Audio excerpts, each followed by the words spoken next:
Loi sur la fin de vie qui a été adoptée il y a très récemment au Parlement.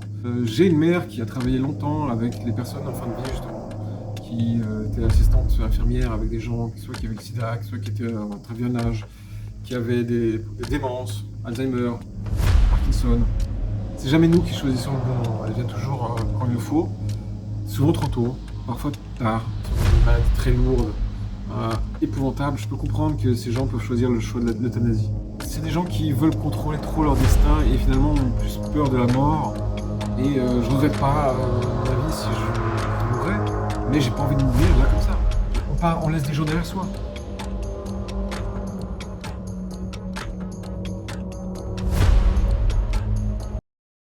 Bonjour à tous. Je voudrais faire une petite réaction sur la loi sur la fin de vie qui a été adoptée il y a très récemment au Parlement. C'est une loi qui est très controversée pour beaucoup de personnes, qui est sans doute un progrès. J'ai une mère qui a travaillé longtemps avec les personnes en fin de vie, justement, qui était assistante infirmière avec des gens, soit qui avaient le sida, soit qui étaient en très jeune âge, qui avaient des démences, Alzheimer, Parkinson, des cancers en fin de vie. Et effectivement, elle m'en a beaucoup parlé de ces gens qui devraient vivre avec beaucoup de difficultés cette fin de vie. Et je sais qu'elle m'avait dit que, par exemple, même le monde médical était partagé là-dessus. Elle était pour essayer de soulager et de permettre le départ le moins violent, le moins, comment dire, difficile, le moins de souffrance des patients. Et elle me racontait aussi qu'elle avait d'autres infirmières qui étaient peut-être parfois très catholiques et qui disaient, mais oui, mais il faut souffrir. Ça fait partie de la volonté de Dieu. Et c'est quelque chose sur lequel elle avait des conflits avec ses collègues, justement là-dessus. Donc, c'est quelque chose qui est assez compliqué. Dans la génération de mes parents et de gens un petit peu après eux, cette idée de vouloir contrôler leur départ. C'est-à-dire qu'on veut planifier cette mort et on veut le faire de manière légale, comme si c'était un voyage en train qu'on pouvait programmer. Et moi, je suis un petit peu contre cette idée parce que c'est un peu infantile. On ne peut pas contrôler sa mort, et la mort n'est jamais quelque chose de clean, n'est jamais quelque chose qu'on peut programmer et qui arrive toujours au mauvais moment. Il n'y a pas un moment où on se dit tiens, oui, ben, j'en ai assez, je me pars. Il y a des gens qui se suicident, mais ils ont des raisons, et c'est souvent des raisons très difficiles.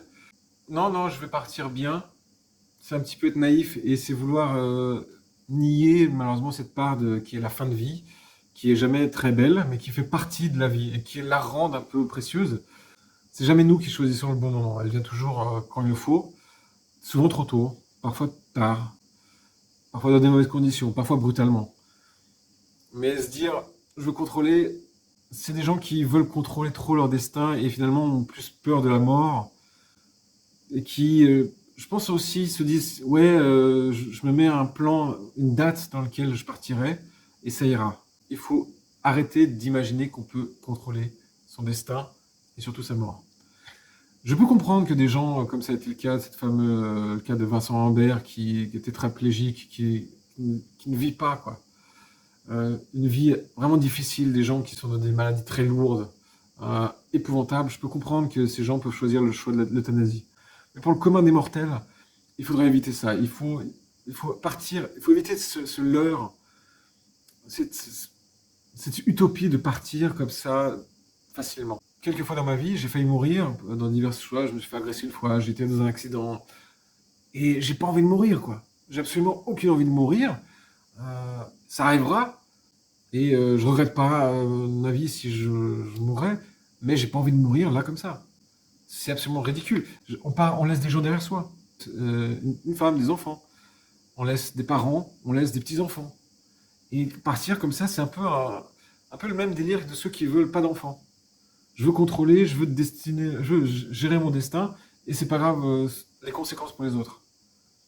Il y a un petit peu une forme d'infantilisme là-dedans. Et je crois que c'est le signe d'une époque qui est pas très sain de ce point de vue-là.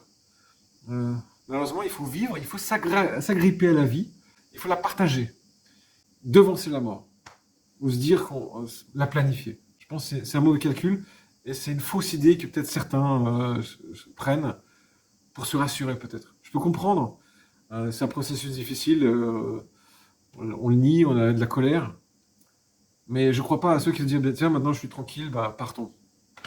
Je pense que dès qu'ils se diront, bah tiens, on fait l'euthanasie, ils vont le regretter, et puis ils vont dire, non, non, non, non, plus maintenant. Et c'est naturel. C'est naturel de vouloir vivre plus longtemps. Ce n'est pas naturel de vouloir partir plus tôt ou de planifier sa mort. Et ce sera mal accepté aussi pour l'entourage. Je suis pas sûr que tout le monde soit content que les gens partent comme ça. Il y aura une forme de trahison, d'abandon. Quand les gens se suicident, il y a une douleur pour les gens qui restent et qui se sentent abandonnés par les gens qui ont commis ce suicide. Et ceux qui vont partir comme ça, il y aura une sensation peut-être d'abandon, de trahison. Tu nous laisses tomber comme ça. Pourquoi tu es parti? C'était pas ton heure. Je pense qu'il va y avoir du ressentiment parmi ceux qui vont rester. C'est un progrès pour les gens, les cas difficiles. Mais il ne faut pas que ce soit une solution de sortie comme ça, ou comment dire, une façon de se rendre la vie plus agréable. Mais bon, peut-être je peux me tromper. Laissez-moi vos commentaires. Racontez-moi peut-être votre position, si vous avez des cas qui vous disent que c'est justifié. Ouais, laissez vos opinions sur les commentaires. Allez, bonne journée.